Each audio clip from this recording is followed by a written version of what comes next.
Bienvenidas y bienvenidos a El Cuarto Propio, un podcast donde las mujeres piensan en voz alta. Este podcast florece como un acto de amor y memoria, creando un espacio para honrar a esas mujeres académicas que, con coraje y sabiduría, dejaron huellas en el arte, la política, la ciencia y la historia de Chile. Y a pesar del silencio, hoy son imparables. A lo largo de los capítulos daremos vida a historias que por mucho tiempo fueron invisibilizadas, guiadas por voces expertas que nos ayudarán a comprender el poder transformador de su legado. Porque contar estas historias también es una forma de cambiar el mundo. Este es un lugar para hacernos preguntas, imaginar mundos posibles y abrir espacio a nuevas formas de habitar el presente. Acomódate en tu cuarto propio y empecemos a pensar juntas.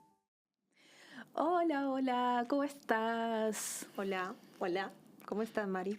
Muy bien, Hoy muy estamos feliz. con una paleta interesante, ¿no? Sí, siempre combinadas. Uñitas, todo combinado. No nos funciona ponernos de acuerdo. No. Porque decimos, ¿con qué color va? Para no estar iguales, como nos ha pasado, pero bueno. Igual caemos en la misma paleta. Sí. Y aires primaverales tenemos ya. Maldita primavera. Sí, aires primaverales. Para los alérgicos como yo. No, sí, yo también, pero igual primavera. Ya nos entregamos, pero bueno. Agosto. Ahora la misión es pasar agosto, Mari. Sí, queda poquito. Ya cuando salga el capítulo ya quizás estamos pasando, ¿no? Sí, yo creo. Ahora Lo podemos lograr. Sí. Bueno, hoy tenemos un tremendo capítulo de los primeros que pensamos, ¿verdad, Mari? Sí, este capítulo, cuando recién armamos el podcast, yo pensé en estas invitadas porque las quiero mucho, las respeto y admiro mucho también. Así que estoy feliz de que vamos a tener a estas invitadas hoy, que ya vamos a contar quiénes son. Y también tenemos a una invitada que nos va a hablar de este libro, ¿cierto? Una especialista, María Monbel, que estaba por ahí detrás de cámara esperando, así que también ella nos va a reseñar este libro. Bueno, entonces, sin más demora, vamos a nuestra siguiente sección con las invitadas para el día de hoy. Ya. Hola a todos y a todas, muy bienvenidos, bienvenidas a nuestro cuarto capítulo, donde personalmente estoy muy feliz, porque cuando iniciamos el podcast fue como las primeras personas que pensé en invitar a este lugar. Fueron ellas, así que estoy muy emocionada por esta invitación, o sea, porque aceptaran esta invitación. Tenemos hoy día la casita llena, tenemos a Javiera Mansi, tenemos a Jocelyn Valdebenito. Javiera Mansi, que es socióloga, archivera, integrante del colectivo de archiveras Luisas, editora de la plataforma modernismolatinoamericano.org y militante de la coordinadora feminista 8M. Y tenemos a la Jocelyn Valdebenito, quien es investigadora del Archivo de Mujeres y Género del Archivo Nacional. Entonces podrán ver que el capítulo de hoy está pensado en los archivos, ¿cierto? Mujeres y archivos, como ese es el tema que nos convoca hoy. Así que eso, estoy feliz de que estén acá. Muchas gracias por la invitación. Además, bueno, vamos a mostrar algunas cositas, ¿cierto?, de nuestras invitadas. Por ejemplo, acá tenemos este librito que ya tiene sus años. Casi 10. Casi 10, aquí de donde trabajó la Javiera Mansi y la Nicole Christie, que se llama Resistencia Gráfica, Dictadura en Chile, APJ Taller Sol, que es un libro hermoso que ya justo estábamos conversando que no se encuentra, así que... O sea, lo encontré en Temuco, una librería en Temuco. Ah, mira. Buscando, todavía hay. Qué buen dato, me encantan. Pero, ¿y te lo van a mandar? Ya me llegó. Existe. Son rapidísimos. En algún rincón de Chile existe. ¿Viste? Ya, ahí para que... Pero igual se puede editar de nuevo. ¿Para qué tampoco? Sí, porque en todo lado decía agotado. Sí, no está. Pasa lo mismo con este otro libro precioso también de la Yos, Lo político es un verbo, Laura Roddick Pizarro, 1901-1972, de editorial Cuarto Propio, que también se nos acaba muy rapidito, siempre todas las ediciones de Cuarto Propio. Y también este fue tu primer bebé, ¿o no? Sí, es una autoedición de un fondo regional. Sí. También de Laura Roddick en Magallanes, ¿cierto? Así que tenemos aquí estos libritos que tampoco menos se encuentra. De hecho, estoy muy feliz porque es mío, pero me lo trajo la Yos ahora. Así que bueno, vamos a estar mostrando algunas cositas acá. y para conversar con nuestras invitadas, Javi. Quiero que nos cuentes un poquito tu experiencia con los archivos, ¿cierto? Un poco de tu experiencia personal, que yo sé que es N, que has trabajado un montón con distintos archivos, pero eso, cuéntanos un poco tu experiencia con el archivo y especialmente con el archivo y mujeres. Sí, bueno, primero que todo estoy muy contenta de estar acá también, sumada a esta mesa entre libros, tazas, amigas, para hablar quizás de las cosas que más me convocan, ¿no? Que tiene que ver con pensar algo que para mí es también parte de una militancia, ¿no? Que es la militancia con el tiempo y con la posibilidad de dejar registro de tanto los pasos que estamos dando hoy como aquellos que han dado otras mucho antes y que son constitutivos también de todos los caminos que estamos hoy día abriendo, pienso particularmente desde el movimiento feminista. Para mí como investigadora y socióloga, entrar a los archivos también fue encontrarme, yo diría, como en dos momentos con los archivos. Por un lado, en la faceta de investigación, particularmente con el libro Resistencia Gráfica, que junto con Nicole Christie fue un ejercicio de ir a tocar puertas y encontrarnos con el archivo del Taller Sol, particularmente resguardado por Tonio Cadima, y de la agrupación de plásticos jóvenes, pensando en lugar de la gráfica política durante la dictadura, ¿no? Y que vino también a desestabilizar el relato que existía, donde por lo general la gráfica, el cartel político, está asociado, sobre todo durante la Unidad Popular, como a estos formatos grandes, de mucho color, como los hermanos Larrea, Waldo González, y una tradición cartelista muy importante, que se pensó que había quedado absolutamente como obturada, ¿cierto? Como cancelada el periodo dictatorial. Y esto fue una manera de entender que el archivo portaba, ¿no?, la potencia de desarmar un poco estos relatos que hablan como de un apagón cultural en donde no existió nada más y que es un relato que termina invisibilizando la creatividad, las formas de resistencia, las formas de... de todos los modos en los que se resistió, ¿no? Entonces, en ese camino fue ir abriendo y abriendo archivos y encontrándonos con estas cajitas llenas de papeles, llenas de guardadas, como parte también de una resistencia para mí sumamente importante, ¿no? Que es y muy valiente, ¿no? De personas que decidieron guardar esas cajas, que muchos otros quemaron por motivos de seguridad, que felizmente y gracias a esa osadía, ¿no?, de guardar cajas, de sostener eso, es como toda esa memoria material, ¿no?, que están los afiches, que están los panfletos, que está, en todas estas formas de documentos, fue, para mí como un despertar, yo diría también, y entender, viniendo ya, decía, ¿no?, de la investigación más sociológica, encontrarme con esto, con toda su, no sé, como esta diversidad y esta riqueza técnica, visual, material, en fin, fue como yo diría como mi primer como punto de entrada. Y que con el camino, y ya así como progresivamente ha sido también un camino el que he ido compartiendo con otros grupos, y eso para mí ha sido muy importante. Ingresar, por ejemplo, a la Red Conceptualismos del Sur, que es un espacio, una plataforma también de investigación, de activismo, de archivos latinoamericana, con quienes también ir pensando políticas de archivo, políticas comunes de archivo, modos de relacionarnos con las instituciones, pero también de ir sorteando, ¿no?, las dificultades que eso trae, sus formalidades, sus rigideces, de lo que hemos llamado hoy día una imaginación archivística, ¿no?, para encarar a veces desafíos que salen de los estándares más tradicionales. Y sin duda también, y ya como más reciente, involucrarme activamente en pensar esta relación, ¿no?, entre las luchas del presente del feminismo con sus trayectorias históricas. Fui parte del equipo que levanta el archivo de La Morada, en el contexto de la conmemoración de los 40 años. La Casa La Mujer La Morada es un lugar fundamental, ¿no?, para entender el movimiento feminista durante la dictadura, fundada en el 83.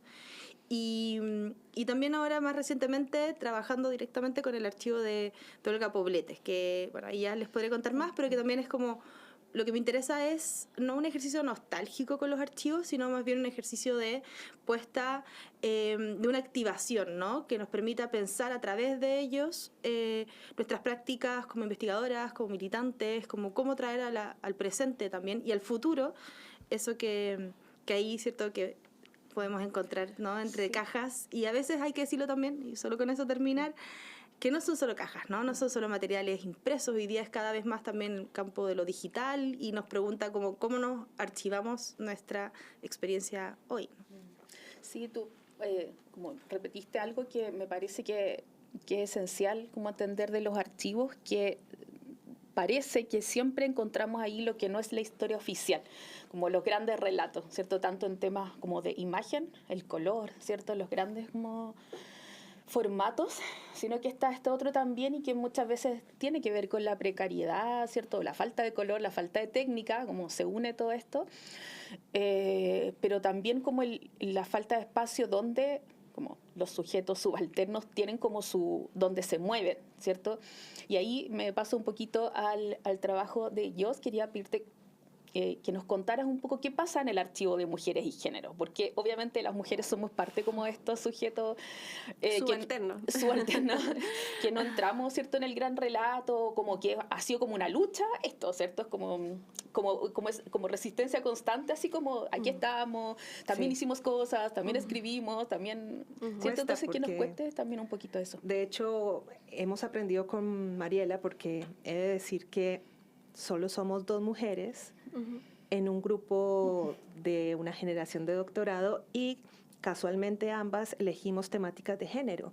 Pero yo he aprendido mucho con Mariela y he descubierto a través de ella iniciativas estatales como esta, en donde tú estás liderando y que son muy valiosas, pero que a lo mejor no tienen tanta difusión o reconocimiento, no lo sé. Conversemos sobre eso, sí, totalmente.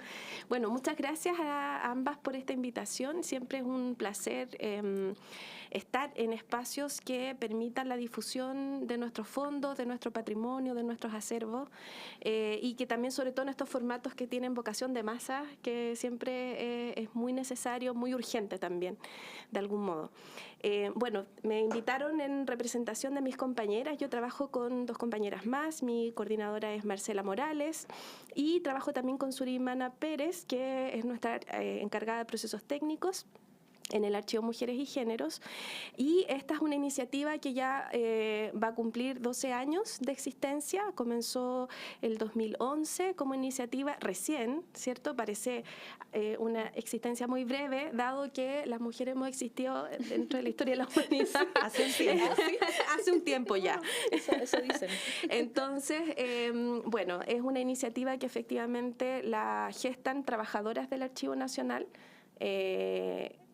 dado que comienzan a preguntarse, bueno, trabajando en el archivo histórico, ¿no? En el contexto de la historia oficial de construcción de memoria y de relato legitimado de este país, ¿dónde está la documentación producida por mujeres, enunciada por mujeres? Porque si bien tenemos documentación en el archivo histórico, pensando desde la colonia en adelante, ¿cierto?, donde aparecemos mujeres, pero representadas a través de las voces de varones, a través de expedientes judiciales, etcétera, ¿no?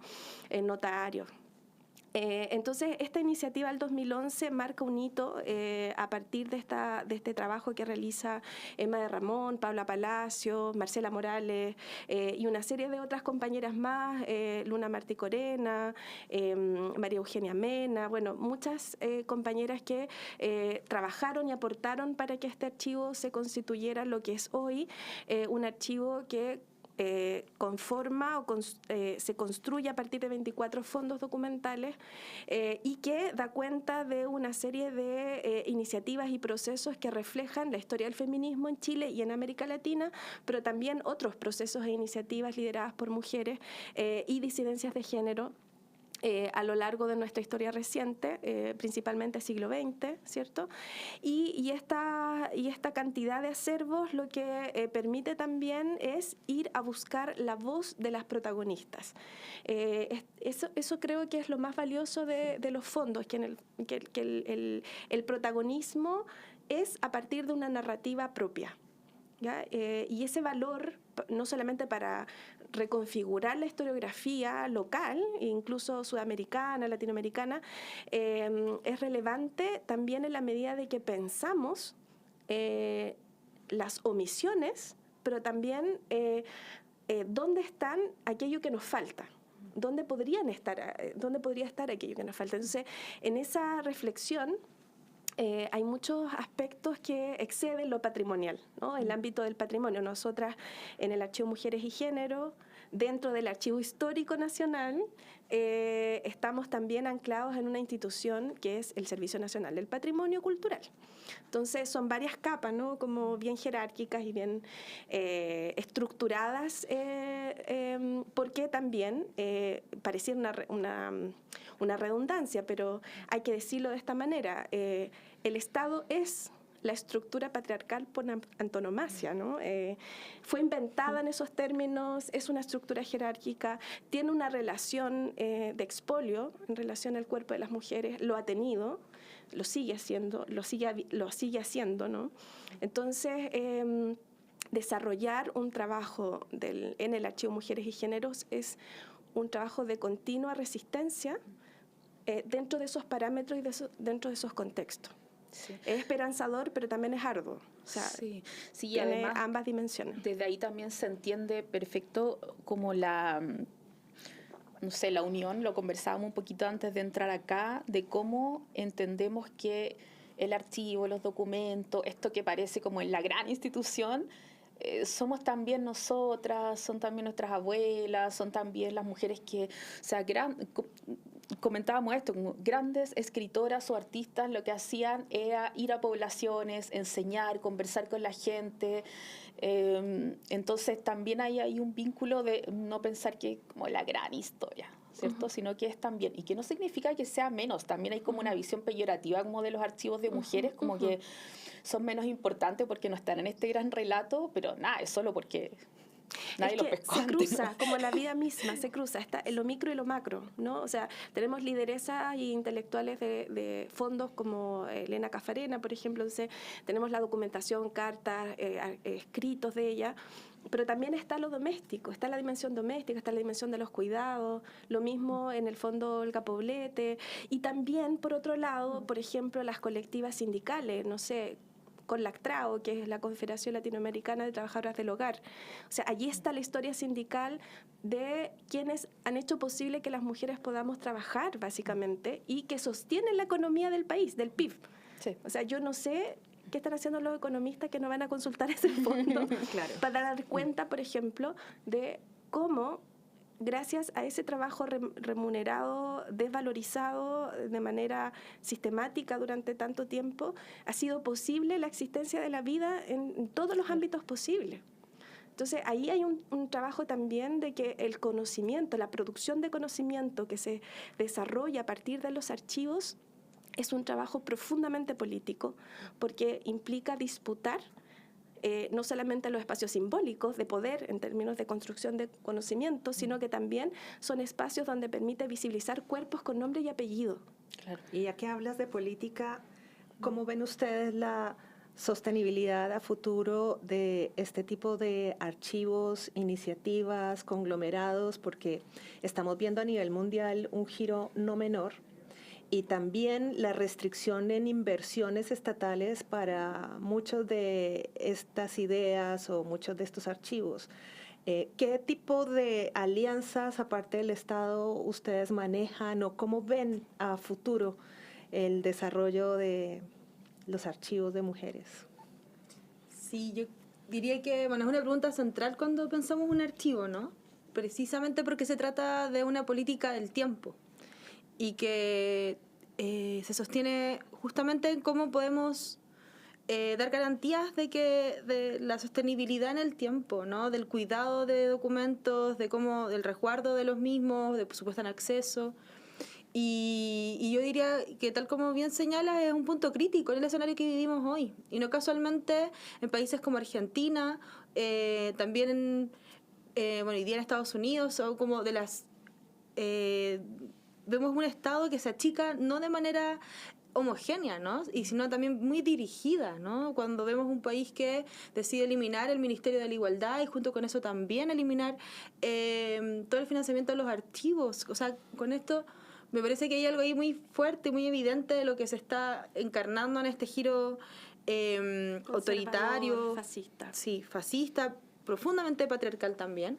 y que es la restauración de políticas de olvido, ¿no? Y por lo mismo creo que hoy día tenemos que encarar este momento con estrategias que nos permitan construir vías, ¿no? Alianzas estratégicas que nos permitan ir sosteniendo, ¿no? La tarea de como evitar que esto una vez más quede como no solamente olvidado, sino que se termine como de perder, ¿no? Y pienso que ahí al menos a mí me parece como muy, muy interesante cuando, por una parte, vemos estrategias que puedan vincular lo público con estrategias comunitarias, locales, territoriales, de organizaciones.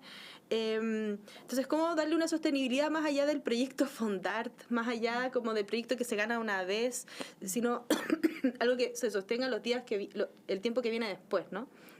Iniciativas interesantes donde además se involucra activamente la comunidad del archivo. Pienso, por ejemplo, algo muy potente es la experiencia del archivo de memoria trans en Argentina, que también lo vemos hoy día en Chile con experiencias también como el del archivo de memoria trans o el archivo del sindicato Afrodita, que están construyendo bien, como decía ellos, esta idea de que es un archivo que es levantado como en primera persona, ¿no? Son archivos propios que están siendo las propias involucradas, organizando, ordenando, digitalizando, poniendo en acceso, pensando la política de eso y estratégicamente vinculándose, yo diría, también con instituciones que puedan generar un lazo que le dé sostenibilidad. Entonces, en la red Conceptualismo del Sur nosotros hablamos de una corresponsabilidad, como un ejercicio que permita sostener que cómo las instituciones y los espacios extrainstitucionales podemos hacernos corresponsables del cuidado y el resguardo de materiales, ¿no? Y creo que y de estos acervos. Entonces, yo creo que por ahí eso es una cuestión así central.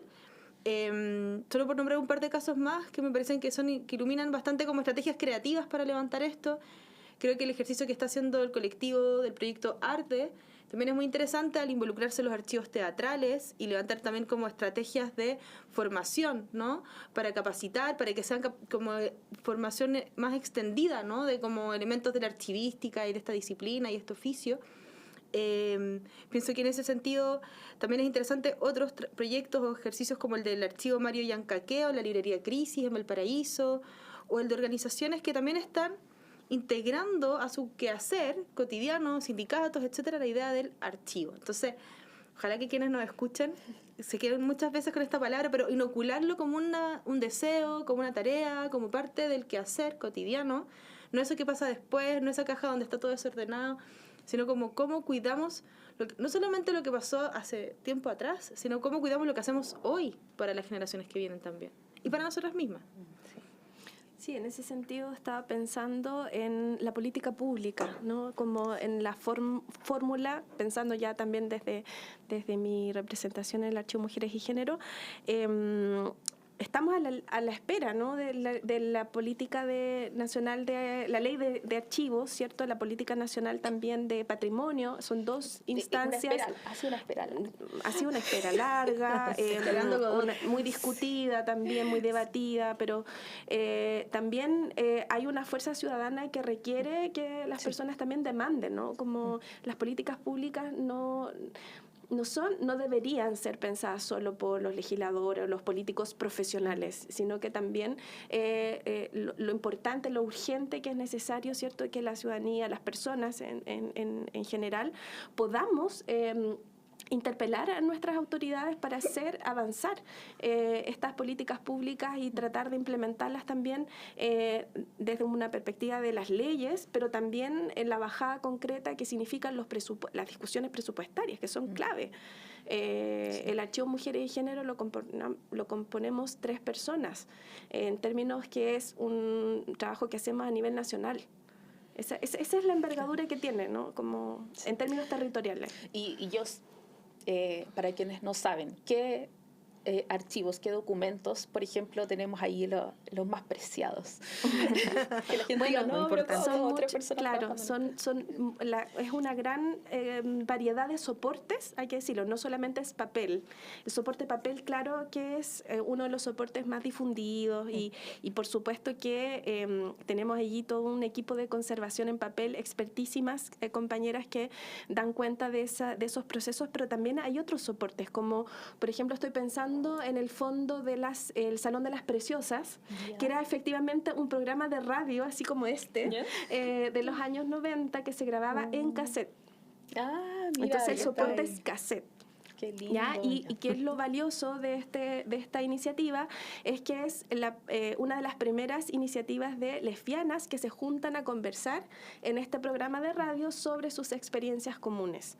Es decir, es un cuarto propio, a propósito de este programa hermoso, ¿cierto? Es un cuarto propio protegido donde muchas de ellas contaban sus relatos en anonimato, porque en ese momento ni siquiera estaban las condiciones para poder enunciar o poder generar una expresión de género y una identidad de género y también una identidad de orientación sexual de manera pública.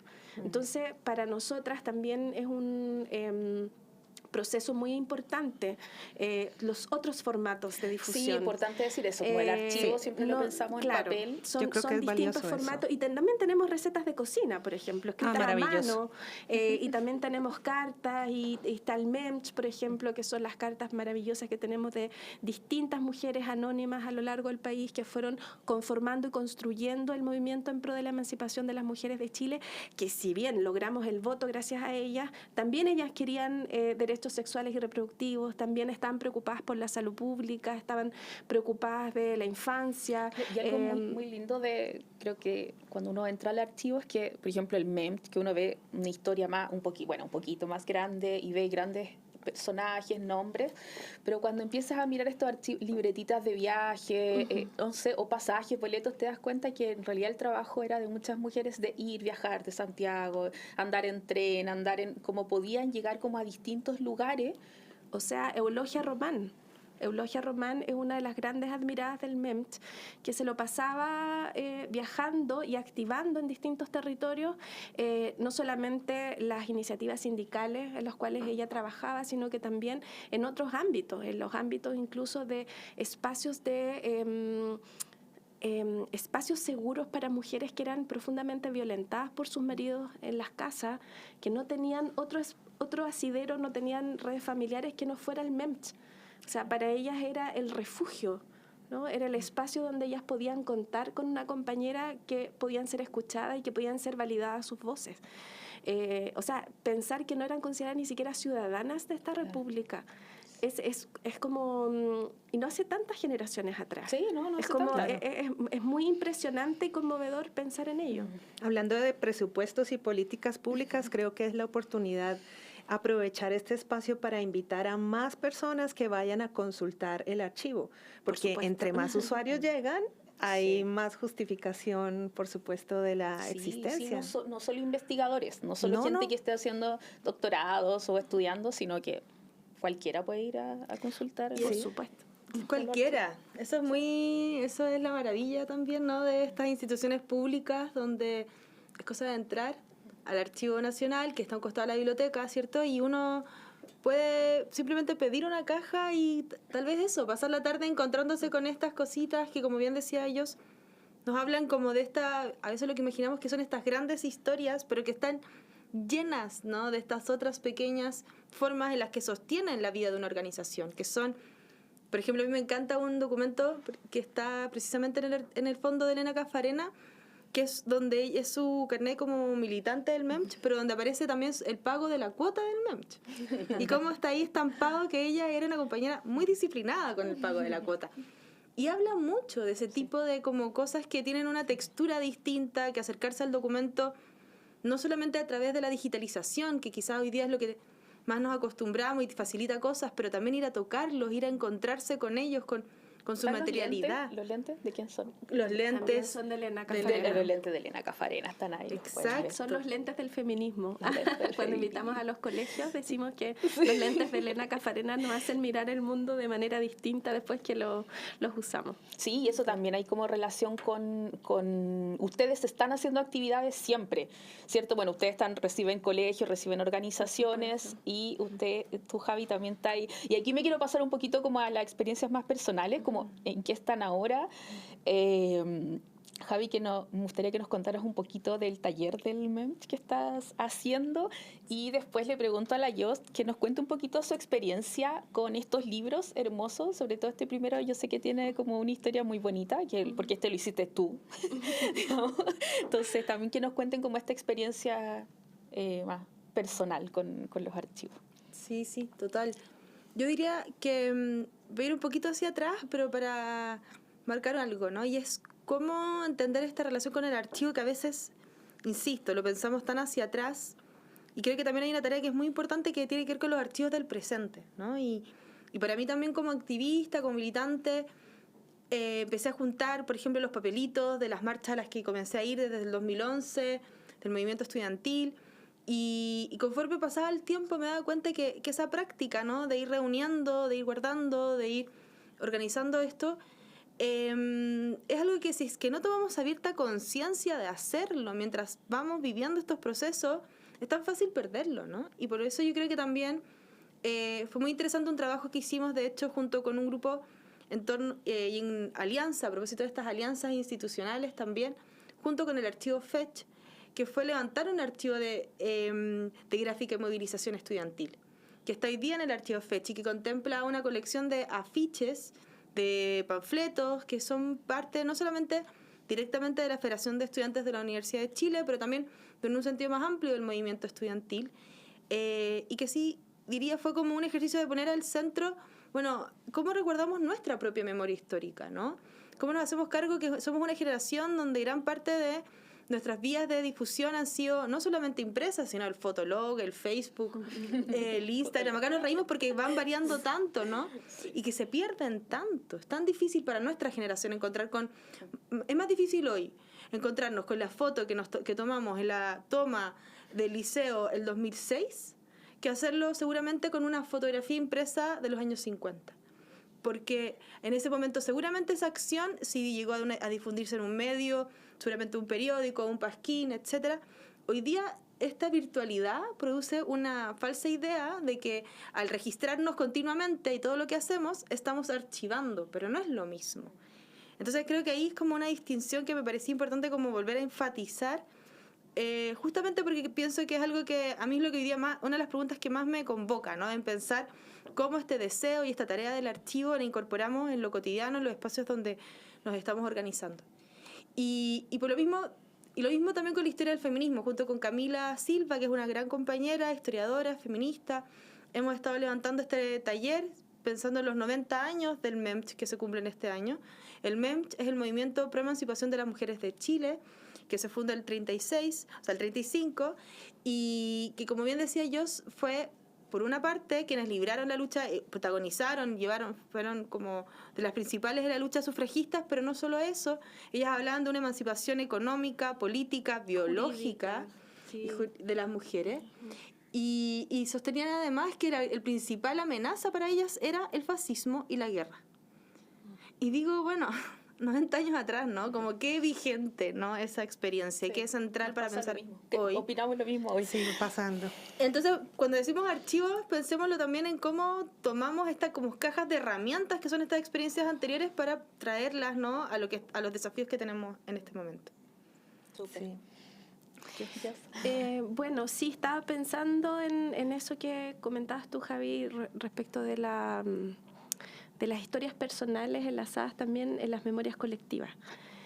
Bueno, yo provengo de un área que es el área de la pedagogía. Yo soy profesora de artes plásticas. Bueno, eso ya da cuenta de que soy una persona mayor, no es de las artes visuales, como se dice hoy día. Pero claro, las artes plásticas me permitieron entender el mundo con una amplitud y con una mirada tan diversa, tan ecléctica también, que de a poco fui deviniendo en otros campos interdisciplinarmente. Me interesó la historia del arte en algún momento, de la historia del arte también al patrimonio, el patrimonio cultural, siempre como zonas de disputa y de espacios de reflexión sobre lo que la sociedad ha considerado valioso, ¿no? En ese sentido, la idea del patrimonio. Y eso ha devenido también en la práctica archivística. De hecho, nos conocimos con Javiera en un diplomado, la primera generación de diplomadas de archivística. Claro, aquel diplomado. Y que nos ha permitido también ir creciendo juntas en distintos ámbitos, pero muy enlazadas también en estas reflexiones, que son reflexiones que trascienden la historia biográfica, pero también, claro, trascienden lo biográfico, pero de algún modo no pueden sino contarse a través de lo biográfico. Y estos libros que tú me preguntabas recién, ¿cierto? Tienen que ver un poco con eso. Yo descubrí este personaje que es Laura Rodick Pizarro, trabajando en el Museo de Bellas Artes porque hacía lo mismo que yo, que era básicamente hacer visitas ya los fines de semana. Luego, bueno, me contrataron en ese espacio, en el Museo Nacional de Bellas Artes, y allí descubrí algunos documentos que estaban vinculando a este personaje como una de las primeras profesoras orientadoras que hacían visitas guiadas en los años 60. Y bueno, me generó una disrupción enorme porque hasta ese momento yo entendía que los profesores eran una cosa y los artistas visuales eran otra, ¿no? Y ahí también en esa relación, a propósito de la subalternidad, de sujetos subalternos, siempre las pedagogías instaladas como un conocimiento menor, claro, ¿no? Dentro de las humanidades. Entonces, y más todavía la labor que hacíamos en ese momento con las compañeras y los compañeros de mediación artística, que es lo que se llama hoy día ese trabajo, que era hacer visitas mediadas, ¿cierto? Que se entendía en ese momento como reproducir la información o el conocimiento oficial de las curadoras o los curadores, ¿ya? Quienes eran los investigadores legitimados en ese momento. Entonces, en esa lógica, ¿cierto?, empezar a indagar sobre este personaje me abrió un mundo, pero también puso en crisis muchas de las cosas que yo daba por ciertas. Y creo que eso es lo más maravilloso que le puede pasar a un ser humano, cuando empiezas a hacerte preguntas auténticas y genuinas que te permiten entender no solamente tu historia familiar, tu historia como sujeto, ¿cierto?, de conocimiento, sino que también te permite entender hacia dónde quieres estar, o sea, de dónde quieres ir. Yo creo que es una de las cuestiones o las experiencias más importantes o trascendentes que podemos brindarle como espacio a otras personas también, ¿no? Por eso para mí es un placer y un privilegio como referencista, como investigadora en el Archivo Mujeres y Género, ayudar, asistir, acompañar a todas las personas que quieran hacer investigación, construir conocimiento nuevo, acceder a la documentación. Creo que es fascinante lo que empieza a ocurrir cuando nos encontramos con relatos que habían sido hasta hace muy poco, ¿cierto?, espacios obturados o clausurados o omisiones, ¿cierto?, de las narrativas, en donde un personaje como Laura Rodick, que fue profesora, fue militante, fue la persona que dibujó el ícono del MEMT, fue también artista, escultora, había sido conocida hasta hace muy poco como la secretaria de Gabriela Mistral, pero los archivos nos dicen que fue básicamente una de las artistas políticas o activistas políticas más importantes del siglo XX. Oye, y además descubrimos en el Archivo Mujeres y Género que estaba el original del ícono del MEMT. Eso quería decir. Ahí lo tiene Mari. El original pintadito como con acuarelas, sí. Oye, chiquillas. Y bueno, con Camila Silva, esto que es muy importante, con Camila Silva, que también usuaria del Archivo Mujeres y Género, nos dimos cuenta que el MEMT siempre fue moreno. Porque la coloración, siempre habíamos tenido la imagen en blanco y negro, y el color ¿verdad? Es, en este caso...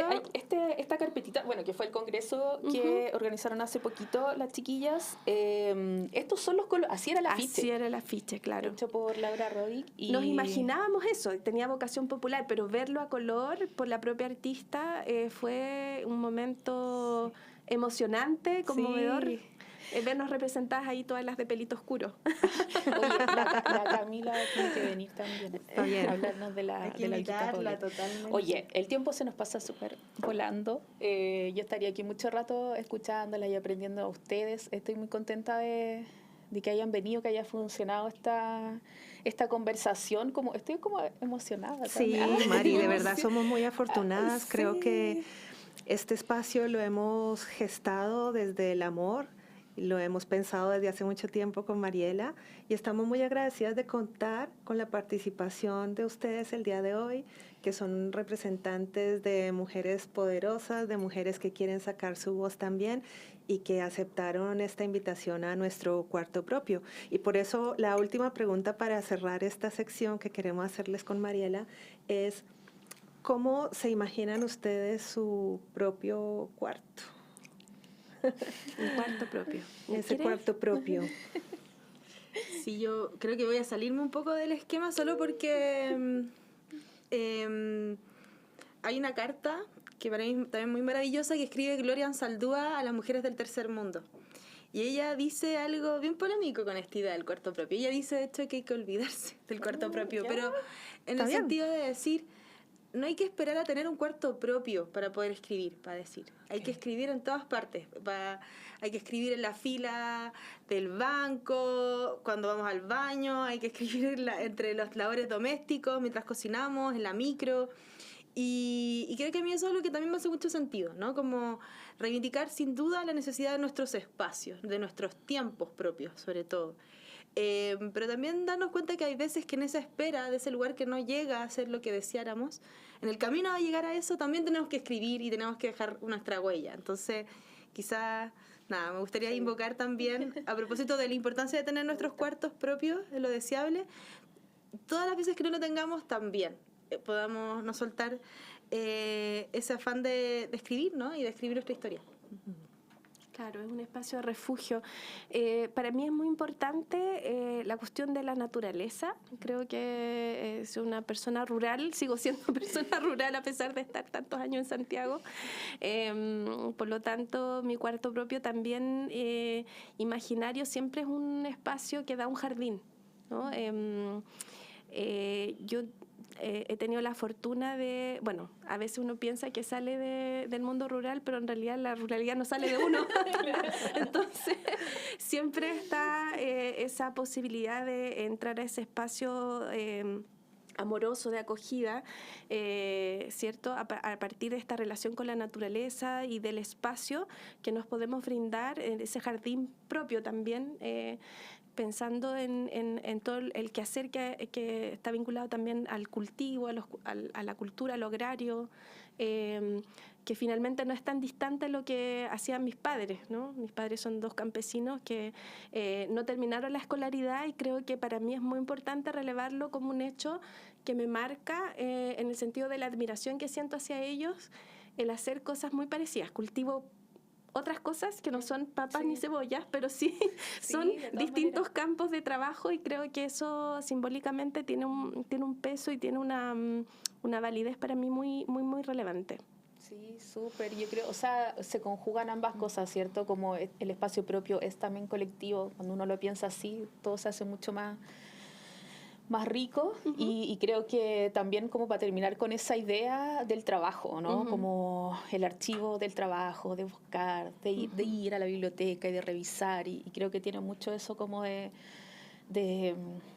trabajo. Eso, claro. Así que sí, muchas gracias. Y que en nuestro caso también se cruza, ¿no? Como el mundo, la dimensión de lo productivo y de lo reproductivo en una esfera tan interesante, una interseccionalidad ahí. Sí, bueno, y para eso también tendríamos otro capítulo para hablar como de producción, reproducción, mujer y todo eso. Así que muchas gracias, chiquillas. Están invitadas por la invitación. Siempre que quieran venir a contarnos algo, las puertas de nuestro estudio están abiertas.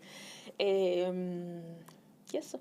Muchas gracias. Muchas gracias. Yo solo quería pasar un dato también, quizás, a propósito de cuando insistía en esta idea de cómo se vinculan, ¿no?, tan estrechamente los archivos con las movilizaciones y nuestra acción en el presente.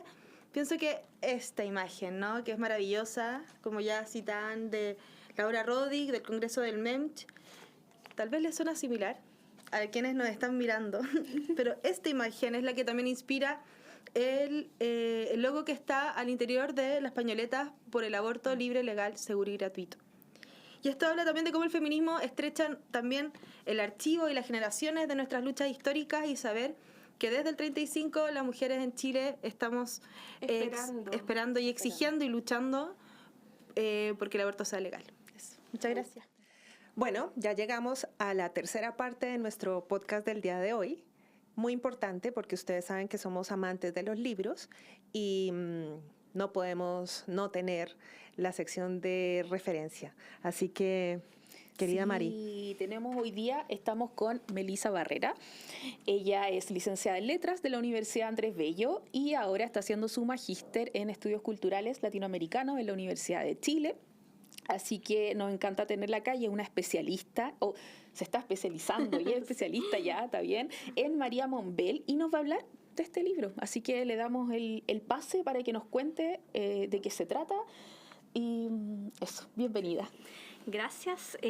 Bueno, este libro, ¿cierto?, es una recuperación de la obra de la escritora chilena Mariamón Bell, cuya investigadora es María Inés Saldívar, y fue publicado por Ediciones Universidad Católica de Chile en 2022, ¿ya?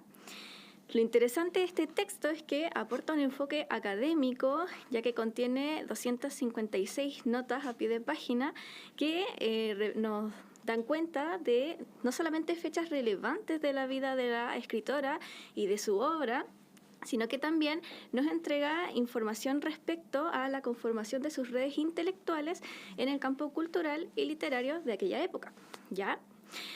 Es entonces que en estas 638 páginas María Inés Saldívar hace un trabajo importante porque recopila toda la obra de la autora, ya, pues hasta este momento, ¿cierto?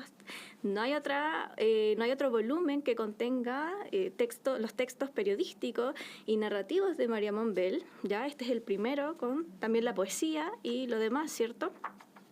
Y además, para facilitar la lectura del libro, María Inés Saldívar lo divide en los dos grandes bloques que son la poesía y la prosa, ¿ya?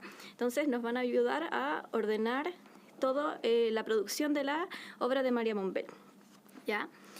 Entonces, en este primer apartado, de poesía, ¿cierto?, la editora del libro incluye 8 poemas inéditos de Mariamón Bell, entre ellos el primero que publica en 1915 en el segundo número de la revista Figulinas, que se titula Poeta de ojos azules, ¿ya? Y después, en el mismo orden en que los publica Mariamón Bell, Saldívar incluye este poemario de 1918, que es el primero de Monbel, Remansos del Ensueño, ¿ya? Y después fue así en 1922. Y también las antologías poéticas, que son Poetisas de América, de 1929, y que incluye una recopilación de poemas de escritoras latinoamericanas hechos por la propia Mariamón Bell y sus mejores poemas de 1934, que es una recopilación de la propia obra de Mariamón Bell hecha por ella misma, ¿ya? Pero además Saldívar incluye la antología poética las mejores poesías líricas de los mejores poetas de la editorial Cervantes, ya, que incluye a Mariamón Bell en el volumen 51 de 1925. Y el libro Últimos Poemas, que contiene las últimas obras y traducciones de la autora, y que fue publicado por Armando Donoso, su esposo, en 1937, después de su temprano fallecimiento. Oye, perdón que te interrumpa, pero sí, joyitas, es que yo estoy acá, sí. casi se me cae, yo estaba así como, cuidado, Sí, perdón.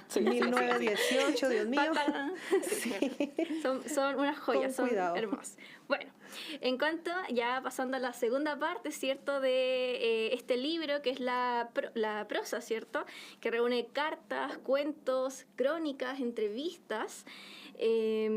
Aquí tenemos aspectos desconocidos de la obra de Mariamón Bell, ¿ya? Y en este primer apartado de cartas vamos a conocer las misivas íntimas que la autora comparte con el poeta Julio Munizaga en su juventud, y una carta que más tarde le dirige al filósofo español Miguel de Unamuno, las cuales nos dan cuenta del temprano interés de la autora por integrarse a el panorama literario en Chile y por proyectar su escritura a un nivel internacional.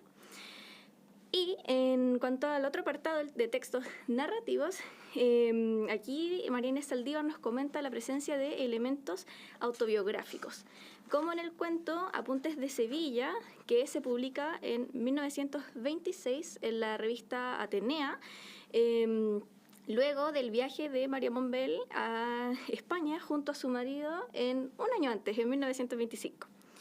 Y ya finalmente en el apartado Crónicas, María Inés Saldívar incluye las publicaciones aparecidas en Zigzag en 1926 también, ya que aquí podemos apreciar las distintas relaciones que tiene la autora con personajes muy importantes del mundo español, como lo son el filósofo José Ortega y Gasset y la educadora María Maeztu. Y mientras tanto, en entrevistas, vamos a tener, también estas aparecen en Zigzag entre 1926 y 1927, y aquí sí, María Monbel interactúa con políticos, escritores y escritoras del ámbito cultural chileno, como Pedro Aguirre Cerda, Joaquín Edwards Bello, Elvira Santa Cruz, también conocida como Roxanne, y Omer Emmet, ¿ya? Entonces, por todas estas razones, ¿cierto? Por todo lo anterior, yo recomiendo especialmente este libro porque nos permite descubrir aspectos y textos relevantes y poco conocidos de la autora, desde sus poemas, antologías, cartas, hasta su papel como gestora cultural, ¿ya?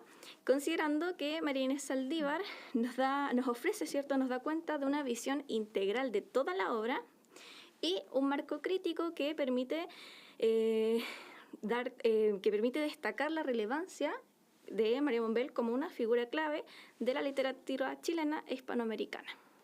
Increíble. Te pasaste, Melissa. Me encantó. Aparte, bueno, siguiendo con el tema, el trabajo de archivo que hay en este libro, estaba mostrando ahí, no sé si se alcanzan a ver bien, ¿cierto? Algunas páginas de Zigzag. Sí.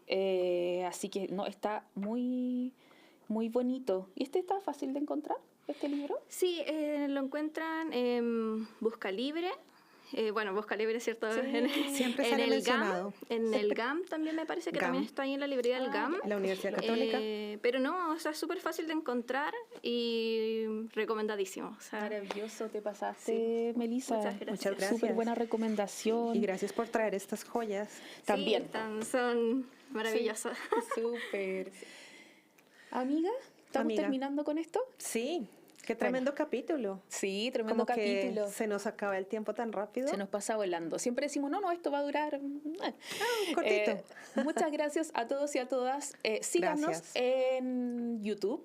Nos ayuda mucho a que nuestro proyecto crezca, ¿cierto? Seguirnos en YouTube, las suscripciones, seguirnos en redes sociales y también seguir nuestro link de Busca Libre. También nos ayuda a hacer crecer nuestro proyecto. Así que vamos a estar difundiendo ahí por redes sociales el link y todo.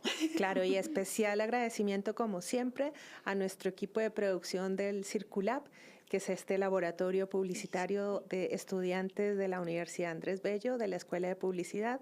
Sin ellas no sería posible este capítulo y esperamos que podamos seguir haciendo muchos más. Sí, eso. Bye. Chao.